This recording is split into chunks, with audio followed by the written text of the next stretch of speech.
صلی اللہ علیہ وسلم۔ ایک دفعہ انگلی کے اشارے سے ابو لہب نے کہا تھا نبی پاک کو آپ کا ہاتھ ٹوٹ جائے، اللہ نے فرمایا تبت یدا ابی لہب و تب، تو کہتا ہے میرے نبی کا ہاتھ ٹوٹ جائے تیرے دونوں ٹوٹ جائیں گے۔ اور سنو ابو لہب کا حال کیا ہو۔ ابو لہب کا معنی ہے ابو لہب شولوں کا باپ، لہب شولوں والا۔ کیا مطلب؟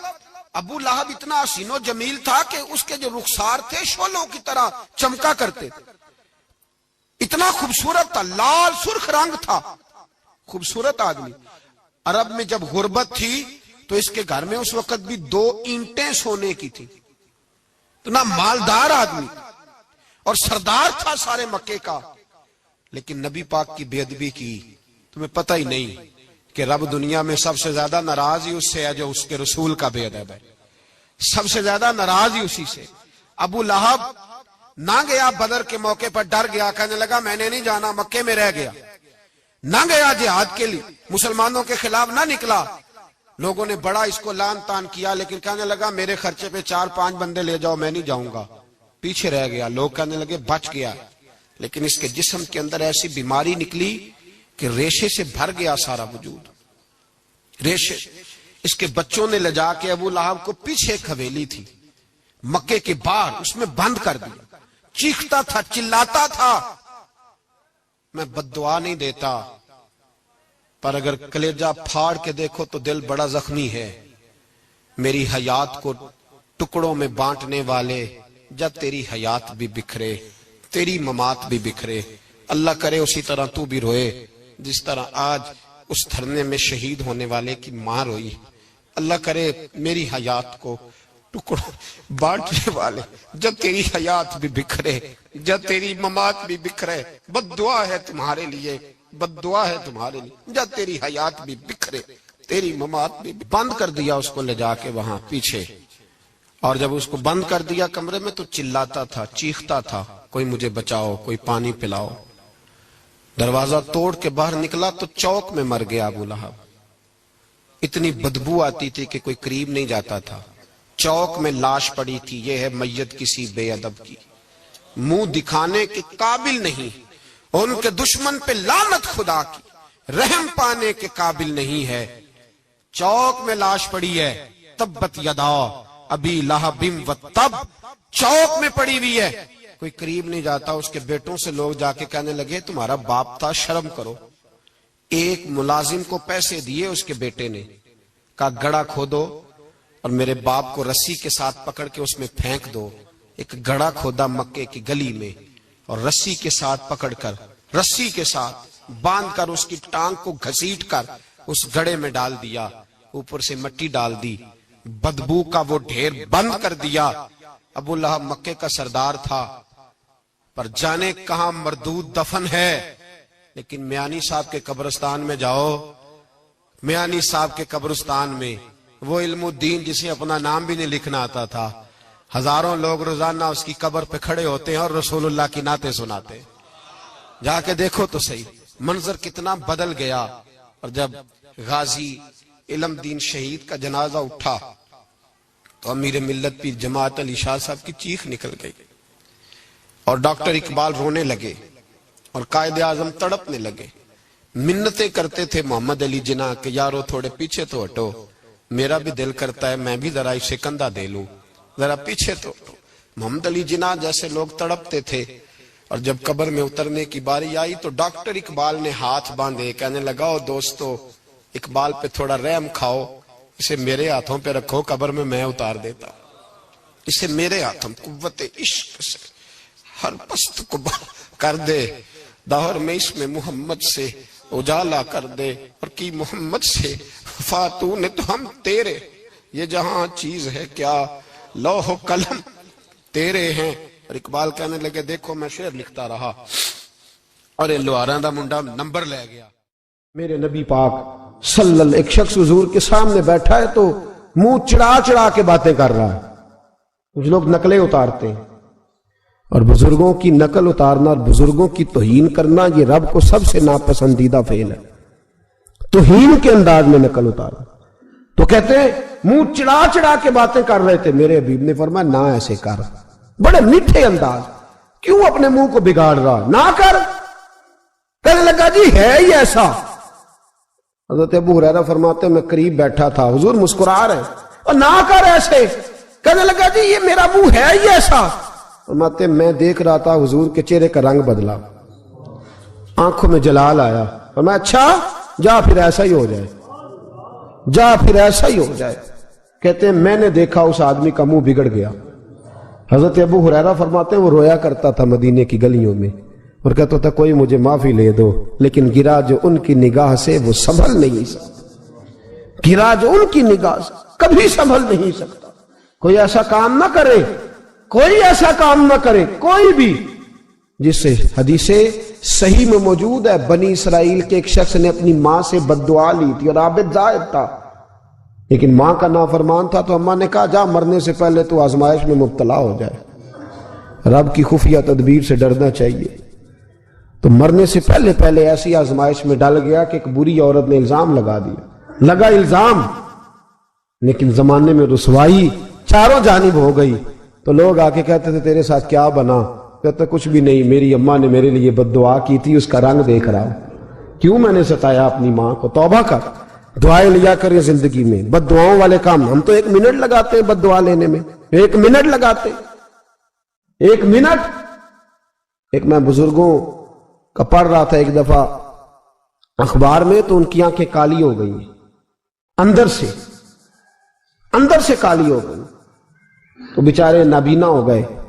کسی نے ان سے کہا کہ ہوا کیا؟ تو کہنے لگے ایک شرارتی لڑکے نے میرے آگے کھڑے ہو کے 2-3 دفعہ ریس دی تو دھواں میرے منہ پہ پڑا, تو وہ آنکھوں کے اندر گھس گیا ہے, بڑے علاج کرائے, لیکن اس کی شرارت تھی نا. تو وہ کہتے ہیں میں تو یہی کہتا ہوں کہ اللہ کرے تجھے بھی کبھی یہ معاملہ ہو, تجھے پتا چلے. ہم نہیں, باز ہی نہیں آتے, ہم کسی کو تکلیف دینے کا کوئی موقع ہاتھ سے جانے نہیں دیتے. میرے عزیزو یاد رکھو, ڈھونڈا کرو کہاں کہاں کس کس کو ستا بیٹھے, کس کس کی توہین کر بیٹھے, کہاں کہاں ہم نے لوگوں کے بد دعائیں اکٹھی کی. بد دعائیں پیچھا کرتی ہیں, جس طرح دعا پیچھا کرتی ہے بد دعا بھی پیچھا کرتی, وہ پیچھے پیچھے چلتی ہے, وہ تاڑتی ہے. عتبہ نے میرے رسول پاک صلی اللہ علیہ وسلم کی بے ادبی کی. حضور علیہ السلام کے چہرہ انور پر اس نے معاذ اللہ ثم معاذ اللہ تھوکنے کی ناپاک جسارت کی. میرے حبیب نے دعا فرمائی یا اللہ اللہم سلط علیہ قلب, اللہ اس پر درندہ مسلط کر دے. ابو لہب کا بیٹا تھا, رات کو جب سوتا تھا تو ابو لہب 2-4 بندوں کو معاوضہ دے کے کھڑا کرتا تھا کہ نیزے لے کے کھڑے ہو جاؤ, میرے بیٹے کے قریب کوئی نہ آئے. توجہ ہے آپ کی, نیزے لے کے کھڑے ہو جاؤ.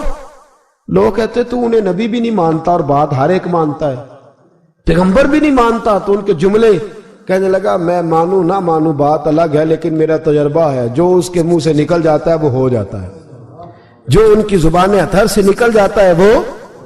ایک سفر پہ جا رہے تھے, قیام کرنا تھا, سونا تھا, 4 پہیاں لگی چاروں جانب. تو بیچ میں ابو لہب نے اپنے بیٹے کی 4 پائی لگائی, بیچ میں. جاگ رہے ہیں آپ لوگ؟ ارد گرد دوسرے لوگ سوئے, بیچ میں. اور لوگ کہنے لگے تو پاگل ہو گیا ہے, اگر کوئی شیر آئے گا تو باقیوں کو نہیں کاٹے گا, صرف اس کو کاٹے گا. کہنے لگا بد دعا تو اس کے لیے ہوئی ہے, دعائے ضرر تو اس کو ملی ہے, اسی پہ مسلط ہوگا. شیر آیا رات کے اندھیرے میں, لوگ تھکے ہوئے تھے, ایک بندہ جاگ رہا تھا. وہ کہتا اس نے سب کے منہ سونگے لیکن کسی کو اس نے تکلیف, کسی کو تکلیف. سونگتے سونگتے عتبہ تک آیا. اور لفظوں کا فرق دیکھیے گا, آیا ہے, چیرا ہے, پھاڑا ہے, ٹکڑے کیے, حصے بکھرے کیے, لیکن ایک بوٹی بھی نہیں کھائی.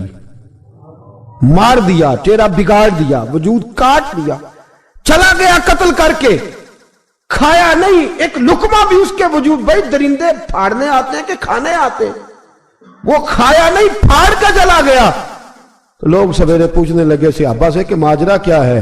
تو گویا صحابہ زبان حال سے کہہ رہے تھے گستاخ کا گوشت گندا ہوتا ہے, جانور بھی نہیں کھایا کرتے, گندا ہوتا ہے. یہ ہے میت کسی بے ادب کی, منہ دکھانے کے قابل نہیں ہے. ان کے دشمن پہ لعنت خدا کی, وہ رحم پانے کے قابل نہیں ہے. میرے رسول پاک صلی اللہ علیہ وسلم کی زبان اطہر سے اگر کبھی کسی شخص کے لیے ایسا جملہ نکل گیا تو پھر اس نے بھی اس کا پیچھا کیا، لیکن میرے حبیب نے دعائیں ہی دی ہیں۔ ام حرام، یہ بخاری کی حدیث ہے، ایک خاتون ہے رضی اللہ تعالیٰ عنہ، وہ کہتی ہیں ایک دن نا میں نے کہا یا رسول اللہ میرا دل کرتا ہے میرے گھر آئیں، تو حضور تشریف لائے تو بڑے تھکے ہوئے، محبوب سفر تھا، تو کہتے تھکے ہوئے تشریف لائے تو حضور آ کے بیٹھے ہی تو میں نے دیکھا کہ نیند کی طرف توجہ ہے حضور کی، کہتے میں نے تکیہ پیش کیا تو میں قربان جاؤں محبوب میرے گھر میں آرام کرنے لگے، کہتی ہم سارے نظارے دینے لگے، دیکھو ہم کتنے خوش قسمت ہیں کہ ہمارے بسترے بھی نور علی نور ہو گئے، ہمارا گھر بھی چمک گیا، روشنی پھیل گئی۔ کہتے ہیں حضور سوئے جب اٹھے نا تو مسکرا رہے تھے، حضور اٹھے تو اس زمانے میں کوئی تصور نہیں تھا بیڑی بیرے کا، کشتی جو سمندر میں چلتی ہے اس کا تصور ہی نہیں تھا، ابھی قریب قریب نہیں بنتی تھی وہ کشتیاں، دور دور علاقوں میں بنتی تھی، اور اگر بنتی بھی تھی تو ان میں بیٹھ کے مجاہد نہیں جاتے تھے، مجاہد خشکیوں کے رستے جایا کرتے تھے۔ بی بی کہتی ہیں حضور اٹھے تو مسکرا رہے تھے، تو میں نے کہا حضور آپ کیوں مسکرا رہے ہیں، خیر تو ہے؟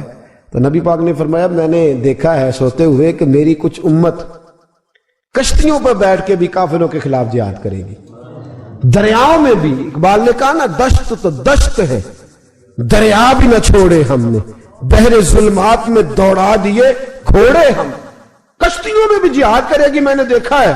تو کہتی ہے میں نے فٹافٹ کہا یا رسول اللہ مجھے بھی شامل کر دے ان میں، حضور مجھے بھی ان میں، حضور ذرا جلدی جلدی دیکھا جو ان کو بانٹتے، تو میں نے بھی بڑھ کے پیار سے دستے عطا کے سامنے دستے طلب بڑھا دیا، میں نے بھی آگے بڑھ کے کہا حضور تھوڑی خیر ادھر، حضور مجھے بھی شامل کر دے، کہتے پہلے ہی بوڑھی تھی، نبی پاک نے ہاتھ اٹھائے کہا یا اللہ اس کو بھی ان میں شامل کر دے۔ اب فرماتے ہیں سرکار کا وصال ہوا، کوئی جہاد نہیں ہوا سمندر والا، حضرت ابو بکر کے زمانے میں کوئی جہاد نہیں ہوا سمندر والا۔ مجھے لوگ کہتے تو نے مرنا کب ہے، میں نے کہا جب تک کشتی والا جہاد نہیں ہو جاتا، جب تک کشتی والا جو دن کو کہہ دیا دن ہے تو دن نکل آیا، جو شب کو کہہ دیا شب ہے تو رات ہو کے رہی، خدا نے ان کی زبان کو وہ اختیار دیا جو نکلی منہ سے ان کے وہ بات ہو کے رہی۔ فرمایا جب تک کشتی والا جہاد نہیں ہوتا میں نے مرنا تو پھر بابے کو کہنے دو نا عرش فرشتے بانگا ملیاں مکے پہ گئی شور، اور بلے شاہ ایسا نہیں مرنا، گالی بکی بلے شاہ ایسا نہیں مرنا ہے، مر گیا ہی کوئی اور تے بارش شاہ کدو مر دے جنہ کیتیاں نیک کمائیاں نے، بات ہی ختم کر دی، او کدو مر دے جنہ کیتیاں نیک کمائیاں نے۔ حضرت سلطان باہو رحمت اللہ علیہ فرماتے ہیں کامل پیر اونا دے باہو قبر جنہ دی جیوے، فرمایا میں نہیں مرتی، حضرت اسرائیل نہیں آتے وہ چھو کے گزرے گئے، کہتے بہنیں بھی چلی گئیں، بھائی بھی چلے گئے، خامد بھی چلا گیا، بچے بھی کئی گئے، اور میں اسی حالت میں۔ حضرت ابو بکر صدیق کا وصال ہوا، حضرت عمر کا وصال ہوا، حضرت عثمان کا، گن رہے ہیں آپ لوگ، حضرت ابو بکر کے 2.25 سال، حضرت سیدنا عمر فاروق کے کم و بیش 10 سال، حضرت عثمان غنی کے تقریباً 11.5 سال، کتنا عرصہ ہو گیا؟ کہتی ہیں کوئی، پھر حضرت علی کے 4.5 سال، بی بی کہتی ہے میں تر و تازہ تندرست لوگ پہ تھے، بی بی تیرے ساتھ والے سارے چلے گئے، تو کب جائے گی؟ تو میں کہتی ساڑھے نبی دی زبان، ساڑھے واسطے قرآن، میں کیسے جاؤں، ابھی جہاد ہی نہیں ہوا۔ کہتے ہیں خلفائے راشدین نے پردہ کیا، حضرت امیر معاویہ کا دور آیا، اور حضرت امیر معاویہ نے قسطنطنیہ کے لیے جب مجاہد بھیجے تو سمندر کا رستہ تھا، کہتی ہیں جب سواریاں جانے لگی تو کہنے لگے کچھ بیویوں کی بھی ضرورت ہے کھانا پکانے کے لیے، کہتی ہے میں ہاتھ بھی کھڑا کرتی رہی، درود بھی پڑھتی رہی، اور محمد کی صداقت پر شکر بھی ادا کرتی رہی۔ کہتے ہیں میں نے ہاتھ کھڑا کیا تو مجھے کچھ لوگ کہنے لگے بی بی تو سلیکٹ ہو جائے گی، تو بوڑھی ہے، تو کہتی ہے میں نے کہا سلیکٹ ہو کیا جاؤں گی، مجھے جانے والے سلیکٹ کر کے گئے ہیں، مجھے سلیکٹ کیا گیا ہے، جنہوں نے ظاہری پردہ کیا ہے نا سلیکٹ، مجھے حضور نے دعا کر دی تھی تو نبی پاک کی دعا، فرماتی ہیں ہم نے کشتی میں بھی بیٹھی، جہاد بھی کیا، اور جس دن وہ جہاد ختم ہوا حضرت ام حرام کا وصال ہو گیا، تو لوگوں سے پوچھتے بی بی چلی گئی، کہنے لگے ہاں مصطفیٰ کا کیا ہوا وعدہ جو پورا ہو گیا ہے، میرے محبوب نے جس کو دعا دے دی